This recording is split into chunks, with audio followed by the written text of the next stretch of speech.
I started saying I want to move to Sweden, and with time, until I was a teenager, that idea was always there, but I never thought I would do it. Never, never in my best dreams I thought I would be here now. Nobody in Portugal was traveling. You didn't hear about people going to the north, to Sweden, and not even vacation. I said, that's a dream, never gonna happen, you know. And suddenly I end up here when I was like 24, 25.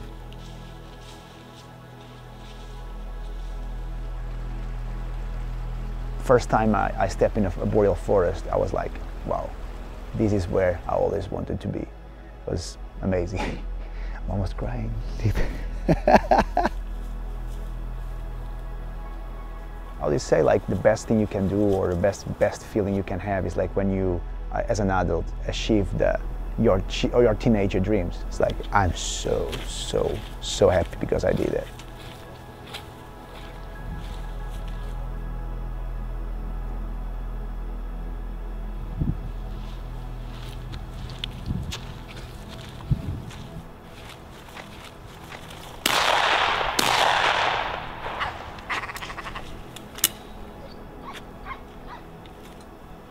Did you get one?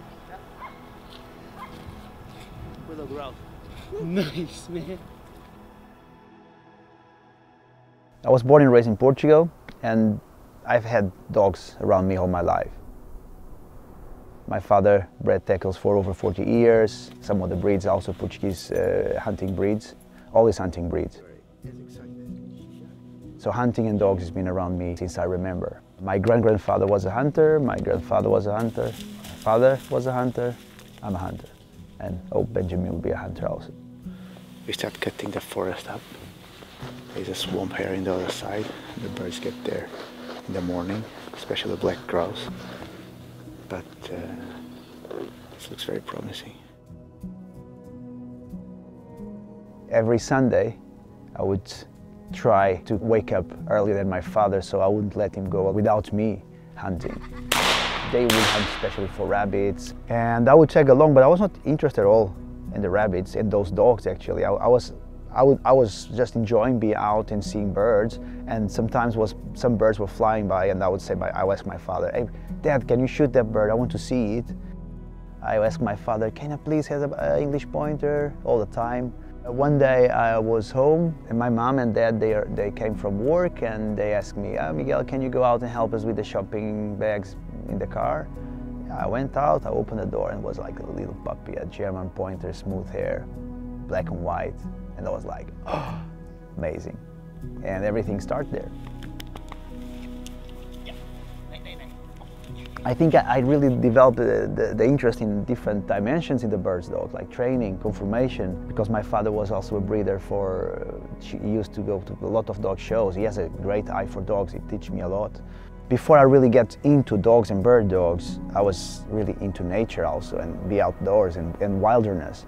Because my dad always had all these books about nature from Europe, all around the world, and I would stay hours just on the living room with those books all the time, every day, at a very young age, talking about 7, 8 years old, you know, sitting there just watching. And every time I went through Scandinavia, I was stuck. I remember one time went to my aunt and said, "Hey, this is beautiful, I want to live here, I want to be here."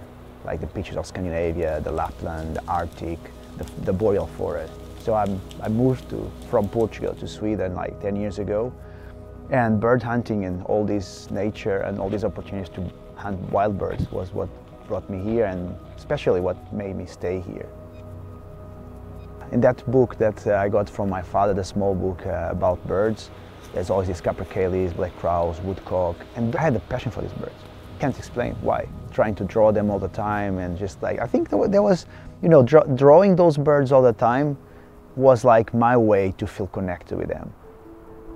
They are challenging birds. They really challenge the dogs. I think the males, Capercaillie old males and black grouse old males, they are really the prime. That's the thing that you want to expose your dog to see how can they handle, especially the Capercaillie old males. They can look the very good dog look like a clumsy dog because they walk, they're tricky, they go around, they flush here, go there. The old males are really tricky.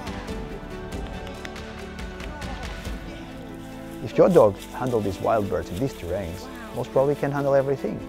It's a matter of exposure, but your dog has what it needs. The dog that adapts, put the nose in the ground when he needs, body scent when he needs to have the contact with you. I think the forest bird really exaltates the good qualities of that every pointing dog should have. The way Chica works gives me that Bracco Italiano way of working. Methodical search, pulled by the nose. I need that and I like that and I appreciate that, and I think that brings you to bird contacts.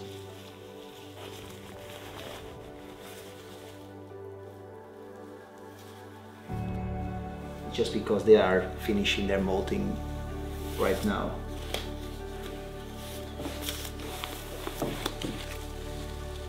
As they get old, they get more black and they get much more of these reflexes feathers, much more evident. And they get bigger. It's crazy how they can be.